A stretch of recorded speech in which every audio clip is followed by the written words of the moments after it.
Although net income for AM Best Medical Professional Liability Composite improved in 2024 for the second straight year, the composite reported further deterioration in underwriting results. I'm John Weber for AM Best TV, and here to discuss AM Best annual report on the market segment is David Blades, Associate Director, Industry Research and Analytics. And David, net income is up, but underwriting results are yet again unfavorable. Is there anything that would indicate an underwriting turnaround is possible? Well, John, for the MPL composite, that AM Best focuses on for this report, and that's for those companies that really focus and the majority of their business is medical professional liability. The underwriting loss in 2024 was half the underwriting loss in 2023. So that's one positive sign from that perspective.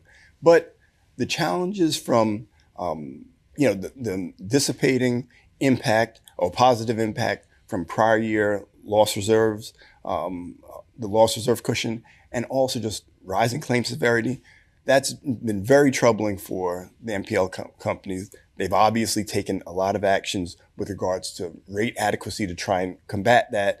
In the hospital sector in particular, where the loss ratios have been higher, they've definitely made some inroads in that regard, in addition to on the physician segment. But it's been very tough from an underwriting perspective to really overcome some of the challenges that we've seen. On the operating side, as you mentioned, net income, the investment income, based on the really robust capitalization and the sizable asset base of the medical professional liability companies, they've been able to overcome the net underwriting losses. So from that perspective, I think we'll continue to see that. But I think with the sort of wide and varied challenges that we're seeing that the MPL companies have to fight, I think over the near term, we're going to see them continue to fight up against that, and we'll probably continue to see relatively small and hopefully going in the right direction, but relatively smaller net underwriting losses. But I think it's going to take a little bit more time and a little bit more of the underwriting actions, again, pricing adequacy, and also from a risk selection standpoint, fighting against social inflation, some of those other factors, to really see a turnaround, a market turnaround from that perspective.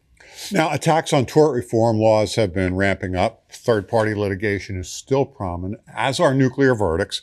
What can MPL insurers do to blunt these impacts? Well, definitely tort reform challenges and how they affect, costs for MPL companies.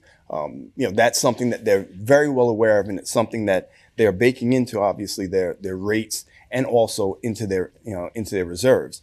I think more consistent and more effective advocacy with regards to tort reform in those areas and in those states they're really tough from a jurisdictional standpoint. I think that's what's going to be key, continuing to put those resources in there. I also think from a risk appetite perspective, understanding which are the tougher jurisdictions is probably going to force some companies to make some tough choices in terms of, adjusting their risk appetite and seeing where they want to, write more of their business. Because again, we're seeing more, tort reform, or erosion of tort reform. And that's definitely, problematic for these companies. I think, we'll continue to see the advocacy and the resources poured into that and those efforts, not only just from the insurance companies, obviously from the medical professionals, and also from organizations in and around the industry.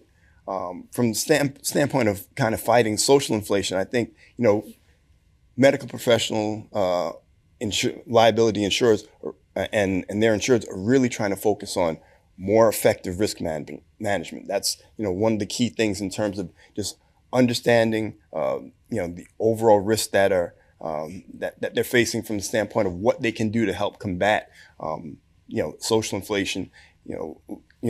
Pouring some, again, some more resources into legal system reform and again advocacy from that perspective. So I think working hand in hand, the insurance companies and their insureds against these issues, I think they'll continue to try and make strides in that direction. And I think overall, over a long term, that will pay some benefits. But it's an uphill challenge right now. Are there any other challenges that MPL insurers are facing, David?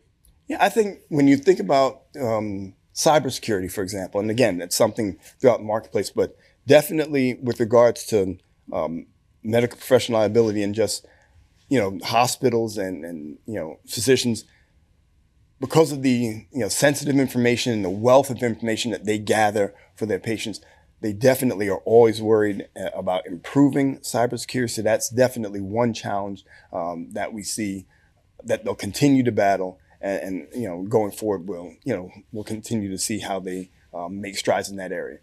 Post-COVID, just how the nature of healthcare has changed, the delivery of healthcare, telemedicine. That's another thing where insureds and the insurers have to understand what kind of medical professional liability exposures are coming out of the changing nature of how that coverage is being delivered, or healthcare is being delivered. And I think the more that they drill down on what needs to be done from a control standpoint, I think we'll continue to see strides in that regard. But again, that's a definite challenge that they're facing.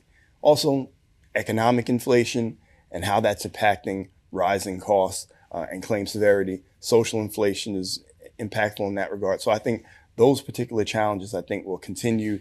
We're continuing to see medical professional liability insurers fight against, and also just in the industry, burnout from the standpoint of the actual healthcare providers. I think that's something that can impact patient safety, turnover rates, et cetera, and all of that has an impact on claim frequency and claim severity. So I think those are some of the particular challenges that medical professional liability insurers are dealing with and fighting with.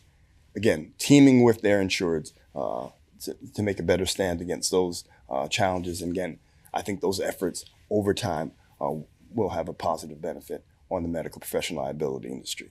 Thanks, David. No problem, John. Always good to see you. That was David Blades, Associate Director, Industry Research and Analytics. You can find the full report online at ambest.com. For AM Best TV, I'm John Weber.